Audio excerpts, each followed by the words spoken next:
So GHMC office దగ్గర అయితే ఉన్నాం. సో హేమ శ్యామల గారు ఉన్నారు, మనతో పాటు మాట్లాడడం. ఎలా జరిగింది మేడం అసలు ఏంటి? మొత్తం కాంగ్రెస్ వర్సెస్ బీఆర్ఎస్ జరిగింది, బీజేపీ జరిగింది అంటారు ఏంటి? సి ఎప్పుడైనా కూడా కౌన్సిల్ సమావేశంలో మా సమస్యల మీద మాట్లాడడానికి మేము ప్రిపేర్ అయ్యి వస్తాం. అండ్ ప్రధానంగా గత 2 సంవత్సరాల నుంచి ఎటువంటి డెవలప్మెంట్ జరగట్లేదు, దాన్ని బేస్ చేసుకొని మాట్లాడాలని డిసైడ్ అయ్యాం. అదే కాకుండా రీసెంట్గా మనం ఒక స్కామ్ కూడా చూడడం జరిగింది. హైదరాబాద్ ప్రాంతంలో జిహెచ్ఎంసీ పరిధిలో ఎన్నో ఇండస్ట్రియల్ ల్యాండ్స్ ఉన్నాయి, దాన్ని అక్రమంగా కాంగ్రెస్ ప్రభుత్వం అమ్మడానికి ప్రయత్నం చేస్తున్నారు. అది ప్రజల సొమ్ముని వీళ్ళు తినడానికి ప్రయత్నం చేస్తుంది. కాబట్టి దాన్ని అడ్డుకోవడానికి యాజ్ ఎ కార్పొరేటర్గా మా పరిధిలో ఉన్న ల్యాండ్స్ని అమ్మొద్దు, ఎందుకంటే మా పరిధిలో ఎన్నో ఏమంటారు ఏమైనా డెవలప్మెంట్ చేయాలంటే జాగాలు లేకుండామే. వాస్తవానికి సికింద్రాబాద్ ప్రాంతంలో ఒక side 20% OU lands, 20% railway lands, మిగతా ఉన్న 60%లో రెసిడెన్షియల్ ఏరియాసే ఉన్నాయి తప్ప ఏదైనా పెద్దగా డెవలప్మెంట్ చేద్దాం, పార్క్స్, థీమ్ పార్క్స్ లాంటివి, లేదంటే ఏదైనా స్పోర్ట్స్ కాంప్లెక్స్ కడదాము అట్లాంటివి ఏమైనా ఆలోచనలకు పోతే మాకు జాగా లేదు. ఈవెన్ పబ్లిక్ టాయిలెట్ కట్టడానికి మాకు జాగా లేదు.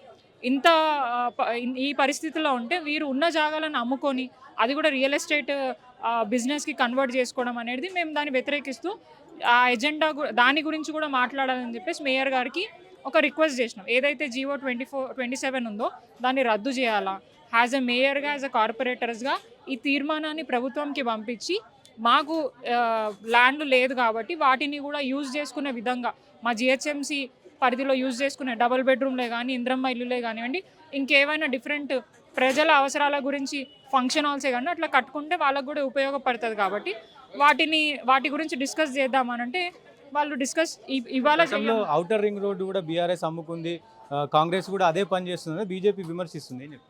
ఔటర్ రింగ్ రోడ్ అమ్ముకున్నామా ఏం చేసినాం అనేది ఏ రకంగా అయిందనేది అందరికీ తెలుసు. ఇప్పుడు ఇది ఇండస్ట్రియల్ పర్పస్ అండి. ఇండస్ట్రియల్ ల్యాండ్స్ మనం గతంలో బీఆర్ఎస్ ఇండస్ట్రియల్ ల్యాండ్స్ ఇచ్చిన తర్వాత ఎంప్లాయ్మెంట్ జనరేట్ అవుతుంది. మోరోవర్ అక్కడ ఇల్లులు కట్టుకోవడానికి ఇచ్చింది, అది కూడా ఎవరు ఆ ఎంప్లాయీస్కి మాత్రమే. సో ఇక్కడెక్కడ కమర్షియల్ లేదు.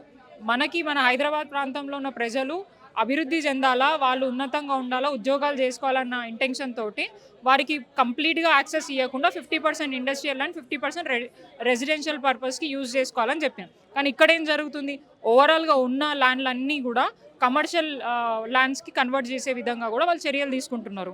అండ్ మోర్ ఓవర్ 5 లక్షల కోట్లు విలువ చేసే భూములని కేవలం 40-50 కోట్లకి వాళ్ళు అమ్ముకుంటే ఎవరు యాక్సెప్ట్ చేస్తారు? ప్రభుత్వానికే కాకుండా ప్రజల సొమ్ము కూడా పోతుంది. అది ఏ పర్సెంట్ అంటే ఎవరికి తినిపియాలని చెప్పేసి ప్రభుత్వం ఇలాంటి చర్యలు తీసుకుంటుంది. కార్పొరేట్లకు సంబంధించి 2 కోట్లు ఇచ్చినారు, గతంలో తక్కువ ఇచ్చినారు, ఇప్పుడు మేము ఇంకా 1 కోటి ఎక్కువ ఇస్తున్నామని చెప్తా ఉన్నారు. గతంలో కాదు, ఎప్పుడు కాదు. యాక్చువల్గా చెప్పాలంటే మాకు బడ్జెట్ లేనప్పుడే మేము చాలా బడ్జెట్ తెచ్చుకున్నాం. వాస్తవానికి చెప్పాలంటే మాకు మున్సిపల్ శాఖ మంత్రిగా వారు ఉన్నప్పుడు ఎన్నో నిధులు కేటాయించడం జరిగింది. పర్సనల్గా మాకు ఇవ్వకపోయినా మేము ఎన్నో పనులు వారి దగ్గరికి తీసుకుపోయినప్పుడు కోట్లలో మాకు శాంక్షన్స్ ఇచ్చారు. ఇప్పుడు కేవలం 2 నెలల వ్యవధి ఉంది, 2 ఏళ్ళు అవుతుంది కదా.